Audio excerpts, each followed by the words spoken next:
Bismillahirrahmanirrahim. Assalamualaikum warahmatullahi wabarakatuh. Mari kita awali kajian kita membaca al-Basmalah. Bismillahirrahmanirrahim. Bismillah, alhamdulillah, salatu wassalamu ala rasulillah Nabiyina Muhammadin abdillah, la hawla wa la quwata illa billah, amma ba'd. Rabbi shrah li sadri wa yassir li amri wahlul 'uqdatam min lisani yafqahu qawli. Rabbana arina al-haqqa haqqan warzuqna ittiba'ah wa arina al-batila batilan warzuqna ijtinabah. Qala Allah ta'ala fi ayatil karim, a'udzu billahi minasyaitonir rajim. Ma mana'aka alla tasjuda idh amartuka qala ana khairun minhu khalaqtani min nar wa khalaqtahu min tin. Al-ayat Sadaqallahul Azim wa sadaqa Rasulul Karim walhamdulillahi rabbil alamin. Hadirin bapak-bapak, ibu-ibu, jamaah Masjid Al-Falah yang mudah-mudahan senantiasa berada dalam rahmat, ridho dan juga bimbingan Allah Subhanahu wa taala. Puji syukur kepada Allah yang masih terus mencurahkan nikmat-Nya, mencurahkan inayah dan hidayah-Nya kepada kita semua, sehingga kita masih bisa menjalankan aktivitas ibadah salat subuh berjamaah yang kita lanjutkan dengan kajian ilmu samping kita untuk niat beriktikaf di rumah Allah yang mulia. Mudah-mudahan semua rangkaian amal saleh dan ibadah kita dicatat oleh Allah sebagai pengabdian terbaik kita kepada Allah Subhanahu wa taala. Amin ya rabbal alamin.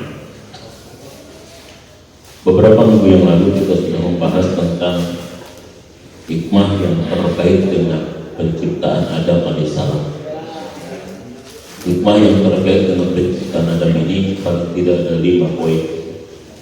Yang pertama adalah Adam sebagai asal usul manusia, sebagai cikal bakal manusia dan sebagai manusia yang pertama. Dan sekaligus ini adalah merupakan bantahan terhadap teori Charles Darwin yang menyatakan manusia berasal dari kera. Itu poin yang pertama yang sudah kita bahas. Yang kedua, hikmah yang terkait dengan penciptaan Adam itu adalah jauharul Islam atau ta'atul mutlaq illallah.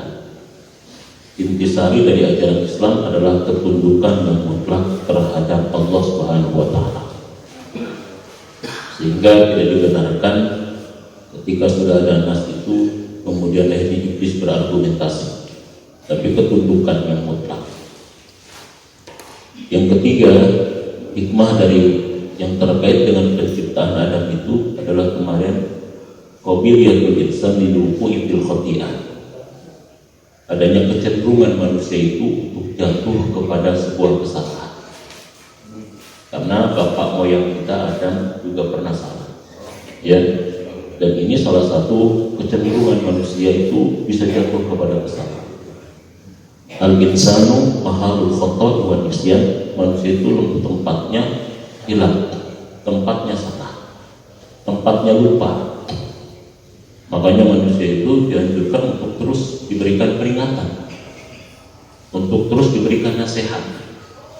Bahkan Al-Quran surat Al-Asr mengatakan semua manusia rugi, binasa, kecuali 4 manusia yang tidak akan binasa, atau 5 manusia yang akan binasa. Siapa mereka yang tidak binasa adalah watawassaw bil haqqi watawassaw bis sabr. Orang yang selalu saling berwasiat di dalam kebenaran, orang yang selalu berwasiat di dalam kesabaran. Wahyu itu turun kepada Rasul.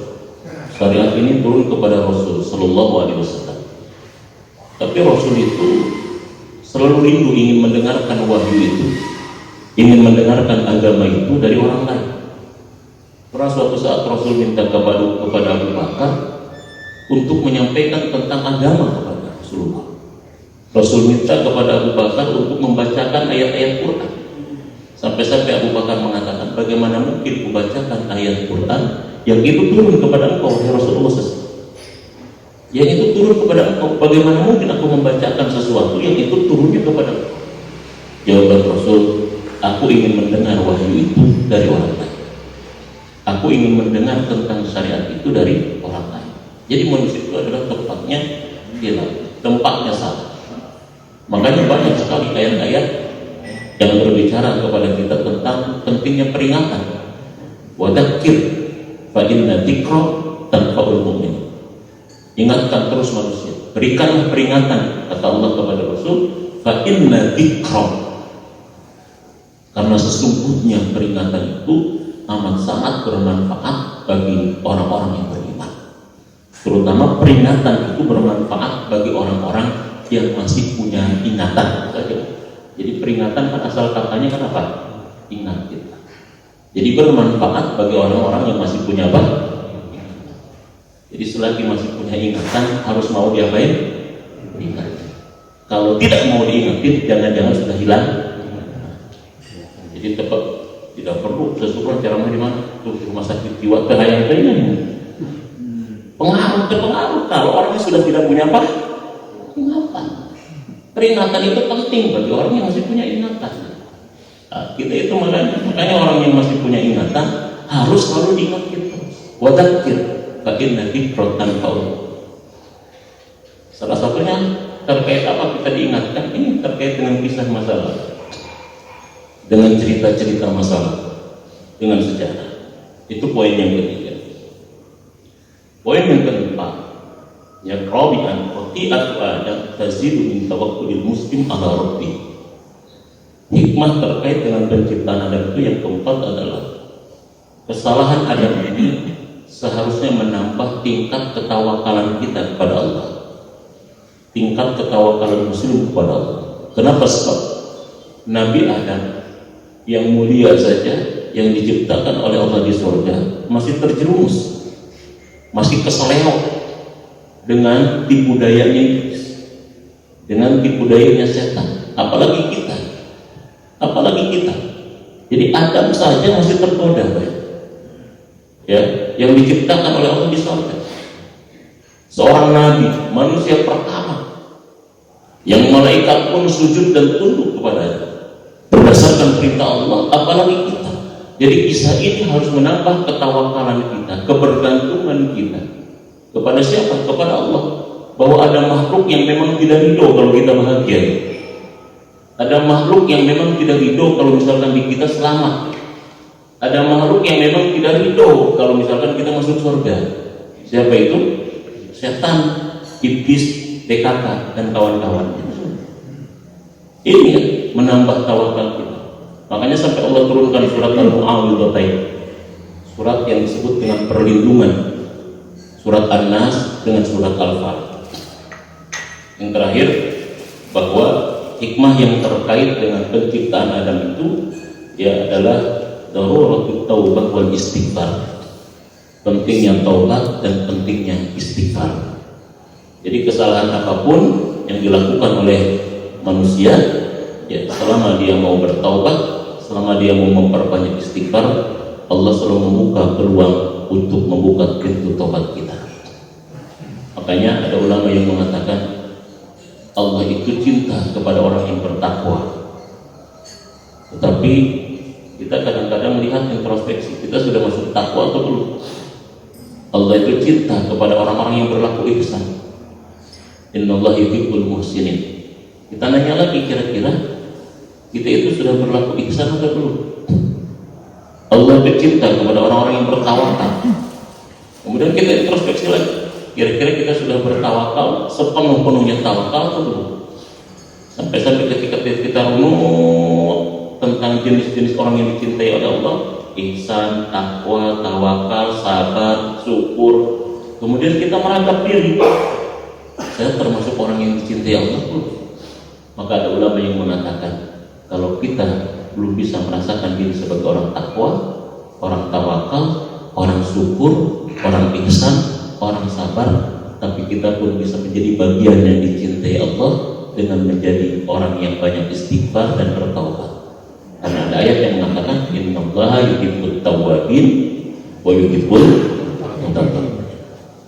Jadi walaupun kita belum nyampe derajat takwa, belum nyampe derajat ihsan, belum nyampe derajat syukur, belum nyampe derajat sabar, tapi kita pun menjadi bagian yang bisa dicintai Allah, masuk ke kategori orang yang apa? yang senantiasa bertaubat, beristighfar kepada Allah Subhanahu wa taala. Jadi daruratul taubah wal istighfar. Ya, urgensi taubat dan istighfar.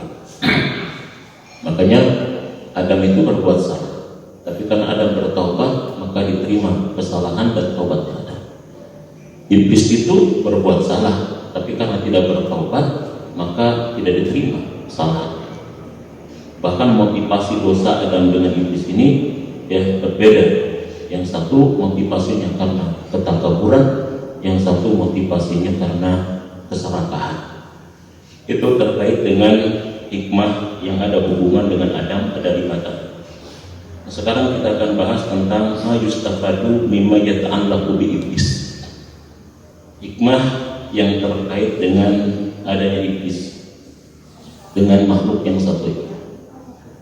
Mungkin kita kadang-kadang bertanya-tanya, Ustaz, kenapa sih Allah harus menciptakan iblis itu, menciptakan setan? Jadi pas kiai sholat malas, sedekah malas, gara-gara setan sih gitu ya. Kenapa sih Allah ciptakan setan gitu? Enaknya kan gak diciptakan setan, itu kenapa? Kenapa kayaknya gitu? Kalau nggak diciptakan setan kita kayaknya aman gitu Pak ya. Ya, lurus saja gitu. Kalau nggak diciptakan setan, ya nggak diciptakan nafsu misalnya, kayak malaikat semua gitu. Ya, karena nanti masuk surga itu Pak. Orang itu masuk surga itu nanti berdasarkan nanti rahmat Allah melalui amal-amal kita. Atau kayak gini, misalkan ada aja gini. Kenapa anak kita misalkan gitu ya? Kenapa anak kita itu kadang-kadang dia nyari jodohnya pingin sendiri, nggak mau dicariin sama bapaknya, sama mamanya. Anak sekarang gitu nggak Pak kira-kira? Anak sekarang gitu. Nah, udah kamu masuk sekolah yang benar, belajar yang benar, untuk masalah jodoh udah disiapin. Pokoknya kamu mah tinggal duduk manis di pelaminan, udah tinggal ngapalin tentang aku terima nikahnya Markonah bin ini, gitu aja pokoknya udah. Tapi kira-kira anak sekarang kira-kira, ya biasanya senangnya digituin nggak orang tuanya Pak kira-kira?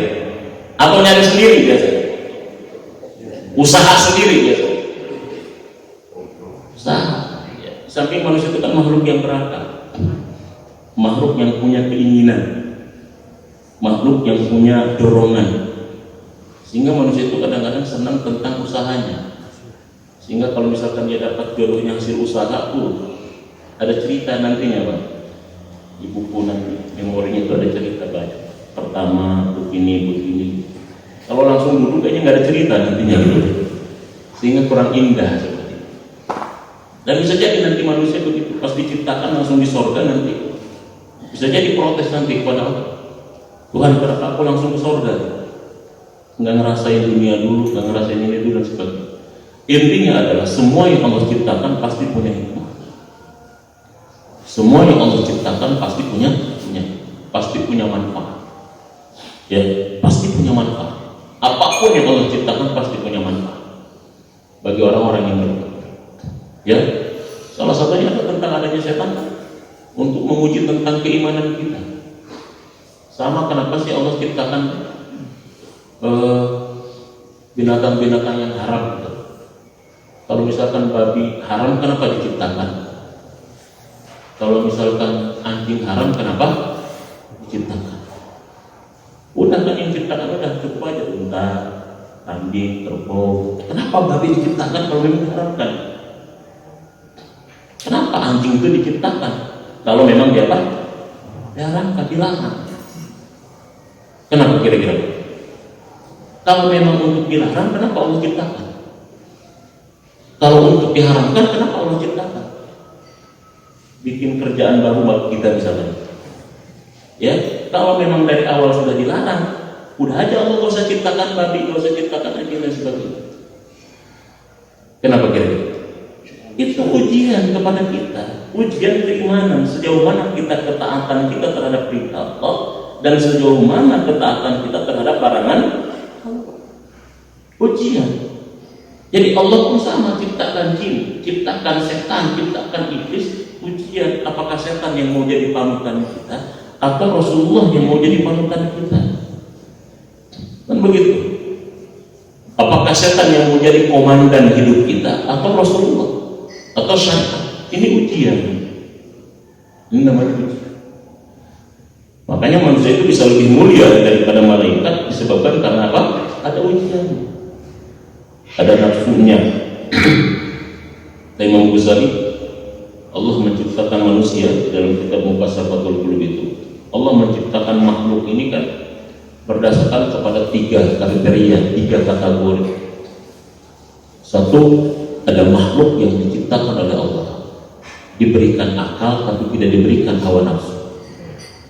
Itulah malaikat. Yang kedua, kata Imam Ghazali, ada makhluk yang diciptakan Allah, diberikan hawa nafsu tapi tidak diberikan akal.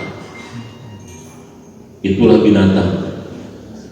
Yang ketiga, ada makhluk yang Allah ciptakan, ada akalnya, ada hawa nafsunya. Itulah siapa? Maka manusia ini berada di 2 posisi. Kalau akalnya mampu menundukkan nafsunya, dia bisa lebih tinggi daripada malaikat nilainya. Tapi kalau sebaliknya nafsunya lebih dominan daripada akalnya, maka dia bisa lebih rendah daripada binatang. Jadi kita itu makhluk yang berada di 2 posisi, mau lebih mulia daripada malaikat atau kita mau lebih rendah daripada apa? Kita itu begitu. Makanya agama ini diturunkan oleh Allah kita untuk menjadi itu, sebagai pedoman, sebagai panduan, sebagai way of life, sebagai jalan hidup kita diberikan oleh Allah agar kita mencapai derajat kemuliaan dan meninggalkan derajat-derajat kehinaan. Oke, kita lanjut ya. Jadi al-matlab tsani, kajian kita kedua ini adalah tentang ma yustafadu mimma yata'allaqu bi iblis. Apa kira-kira hikmah yang ada kaitannya dengan penciptaan iblis laknatullah alaih. Jadi iblis itu julukannya laknatullah alaih. Kenapa begitu, Pak? Ada 2 alasan ya. Kenapa dia disebut laknatullah alaih? Kalau Nabi Muhammad julukannya apa? Sallallahu alaihi wasallam. Kalau para nabi julukannya apa? Nabi Musa, Nabi Isa, apa namanya? Alaihi. Kita harus tahu nanti asal usul kenapa itu ya. Alaihi salam. Jadi ketika kita mengatakan Nabi Musa alaihi salam, Nabi Isa alaihi salam itu artinya apa? Alaihi baginya, miliknya, assalam itu selamat. Kalau iblis laknatullah alaihi. Ada 2 paling tidak, kata ulama tafsir ya, karena itu memang bahasa Quran ya. Bukan kita nggak boleh umat Islam melaknat yang dilaknat oleh Allah, nggak apa-apa kita laknat ya. Satu, pertama, iblis itu punya julukan, setan itu laknatullah alaih. Yang pertama adalah semua kejahatan yang dilakukan manusia, kedurhakaan yang dilakukan manusia itu tidak lepas dari intervensi campur tangan iblis. Pasti ada intervensi mana? Ya, ada intervensi. Semua kejahatan yang kita lakukan pasti dia campur tangan. Pasti dia campur tangan. Ya, tapi kalau urusan kebaikan dia nggak mau campur tangan. Makanya dalam hadis kan begitu. Man kharaja fi baiti yatalibil ilmi yastaghfiru lahu hatta kitana bil bahri. Barang siapa yang keluar rumahnya untuk menuntut ilmu, datang ke sini memohon ampun seluruh makhluk yang ada di dunia, langit dan di bumi, sampai ikan yang ada di lautan, kecuali iblis, kecuali setan. Makanya iblis itu smos, susah melihat muslim senang, senang melihat muslim susah. Itu namanya siapa? Iblis. Smos. Ya, susah melihat SMMS, susah melihat muslim senang, senang melihat muslim susah. Itu siapa? Iblis. Jadi kalau ada orang muslim senang ibadah baik, susah dia, meriang dia iblis. Kalau ada kita yang buruk, tepuk tangan. Makanya orang keluar keluar rumah menuntut ilmu, memohonkan ampun seluruh makhluk yang ada di langit dan di bumi, sampai ikan-ikan di lautan. Ada berapa ribu ikan, berapa juta ikan di lautan. Kecuali siapa? Kecuali iblis, nggak mau. Jadi itu portal. Semua kejahatan, kedurhakaan pasti ada dorongan dan intervensi siapa? Pasti ada intervensi. Itu satu. Yang kedua, karena semua kejahatan ada intervensi dia, ada dorongan dia, maka semua kejahatan dosanya pun bermuara kepada siapa? Pada dia. Karena ada dorongan dia, ada jalan dari dia, maka dia pun kebagian. Jadi kalau 1 miliar manusia melakukan kejahatan, 1 miliar dosa ditimpakan kepada siapa? Sama, kalau 1 miliar muslim ini melakukan kebaikan, maka 1 miliar kebaikan disampaikan kepada siapa? Rasulullah Sallallahu. Karena tidak ada satupun kebaikan yang kita lakukan, tidak ada satupun akhlak yang kita lakukan, ibadah yang kita lakukan, melainkan pasti di situ ada kontribusi siapa? Rasulullah Sallallahu Alaihi Wasallam. Makanya man sanna sunnatan hasanatan ya fil Islam, ya, karena ada yang seperti barang siapa yang melakukan sebuah kebiasaan baik di dalam Islam, maka baginya adalah pahala seperti pahala orang yang mengerjakan. Barang siapa yang melakukan kebiasaan buruk di dalam Islam, maka baginya adalah dosa seperti dosa orang yang mengerjakan. Makanya kita kalau mau jadi katalisator, mediator, fasilitator, apalagi kira-kira, ya, kebaikan. Ya, jadilah kita fasilitator, mediator, kanalisator kebaikan. Asal jangan jadi kalkulator kebaikan, tukang hitung-hitung tentang kebaikan. Ya, terserah kita. Jadilah kita bagian daripada itu. Kan kata Rasul begitu dalam hadis riwayat Imam Baihaqi, kun aliman, au muta'alliman, au mustami'an, au muhibban, wa la takun khamisan. Kata Nabi dalam hadis riwayat Imam Baihaqi kan, kun aliman, jadilah kalian sebagai orang alim, pengajar. Yang kedua, kalau enggak bisa jadi pengajar, muta'alliman, jadilah orang yang belajar. Enggak bisa juga belajar juga, au mustami'an, pendengar yang baik. Dengikeun we teh, ngadengikeun doang teh bisa. Ngedengerin doang kagak bisa kan repot. Kalau itu pun kagak bisa, kata Nabi, au mustami'an au muhibban, kata Nabi, jadilah pihak yang cinta terhadap ilmu. Jadi pengajar enggak bisa, pembelajar gagal juga, pendengar pun gagal bisa, muhibban, jadilah yang cinta terhadap itu. Cinta itu apa? Menyediakan. Orangnya kagak ada di sini, tetapi kiriman gorengannya ada. Kemana nih orang ini? Ya, sedangkan kemana? Enggak ada, tapi gorengannya ada. Itu muhibban. Gorengannya ada, orangnya kagak ada. Ada yang di sini apanya? Pak Jul kemana? Pak Jul kok nggak ada, nggak kelihatan di sini, nggak ada Pak Julnya. Tapi ada nasi kotak, tadi Ustaz nasi kotaknya ada. Itu muhibban. Fasilitator, kejutan. Wala takun khomisan, jangan jadi yang kelima, kata Rasul. Ngajar kagak mau, belajar kagak mau, ngedengarin juga alergi, cinta juga kagak, yang ada ngegerutuk ngomongin. Ustaz lagi yang benar ngaji mah kagak dia sebetulnya. Kata Nabi apa? At-tahlik, inilah manusia binasa ya. Ngajar kagak, belajar kagak, ngedengerin kagak, cinta kagak, berkomentar paling lihai. Berkomentarnya paling dahsyat. Kata Rasul apa? At-tahlik, orang ini orang binasa. Orang binasa seperti itu. Kadang-kadang ada yang begitu Pak. Ya, belajar kagak, disuruh ngajar mau enggak mau juga, suruh ngaji enggak juga, ngedengerin enggak juga, cinta juga boro-boro, tapi bab komentar, bab nyinyir paling tinggi, paling sering. Nah ini patah halik, inilah tipologi manusia binasa kata Rasul. Manusia binasa. Nah, jadi di sini, jadi apa kira-kira ya yang bisa kita bahas terkait dengan hikmah dibalik penciptaan iblis? Ada beberapa poin saja. Yang pertama adalah awalan al-ihtiraju minal hasadi wal kibri. Yang pertama adalah hikmah terkait dengan iblis itu adalah al-ihtiras minal hasadi wal kibr, yaitu pentingnya menjauhi sifat hasud dan sifat dengki. Jadi pelajaran dari iblis ini kita harus kaji tentang sifat hasud dan sifat dengki.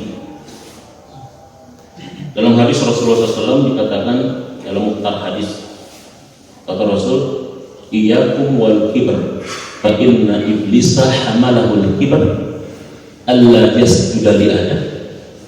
Kata Rasul, jauhi sifat kibr, sifat sombong, karena iblis memiliki sifat sombong ketika dia menolak sujud kepada Adam.